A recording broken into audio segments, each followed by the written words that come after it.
Hi everyone, welcome back. We'll be working on Protocol 3 of Expressional Learning Methods. This one is about reframing. The act of reframing is commonly referred to as the transformation of meaning. As a general description, that definition is useful. However, we, as students of beholding art as personal development, have been reframing meaning as personal, reframing meaning as feeling, reframing meaning as abstract concepts, akin to the meaning of freedom and liberty, words saturated with emotion, for example, semantic reactions.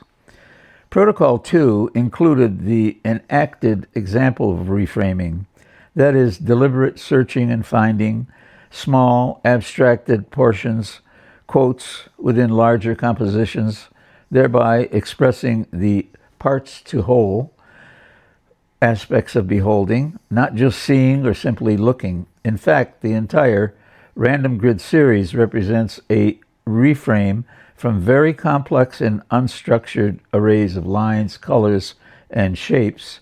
Reframing from free form to a grid resulted in more structure. What followed, the Radix Art Series, was a gradual return to less structure and a more lyrical direction toward individual pieces, more free and less inclusive of a series distinction. With this particular reframe in full force, 23 compositions were completed, each one totally different, one from the other. Now that my entire portfolio is available as aldoimprovisationalart.com, anyone can re-engage in Protocol 2 at their liberty.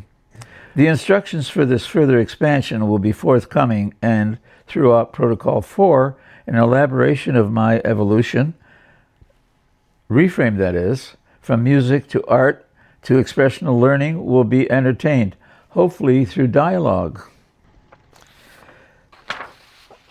I have a list of ideas, a list of reframing reminders. It's not complete, but you may recognize some of these.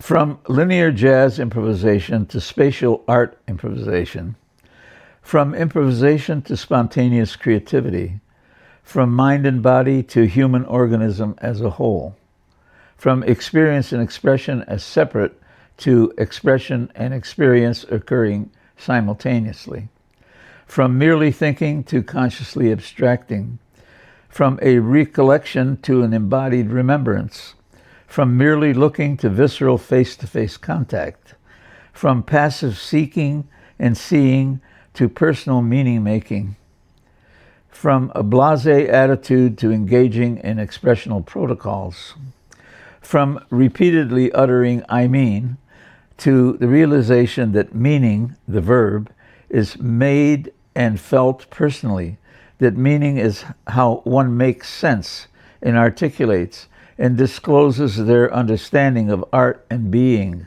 and that meaning-making results in the cultivation of their own lives, plus a renewed capacity to make new meanings.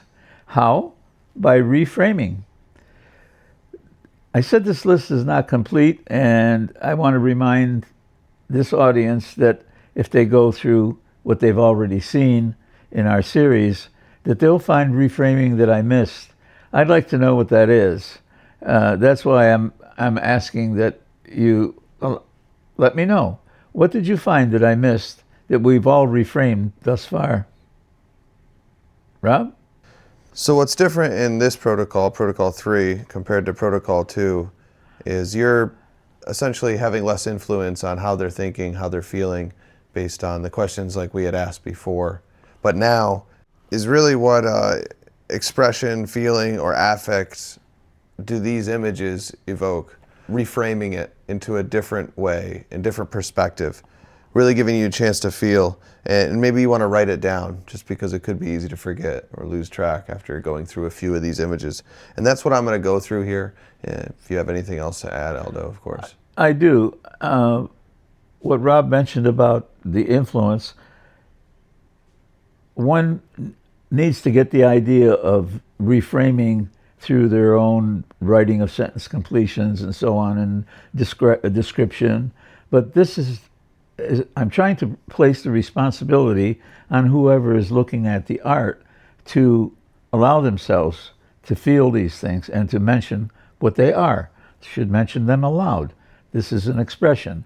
So you are responsible now for doing what you must do if you want to complete what we're trying to teach, what we're trying to pass on, as a way of personalizing the art that you're going to be living with.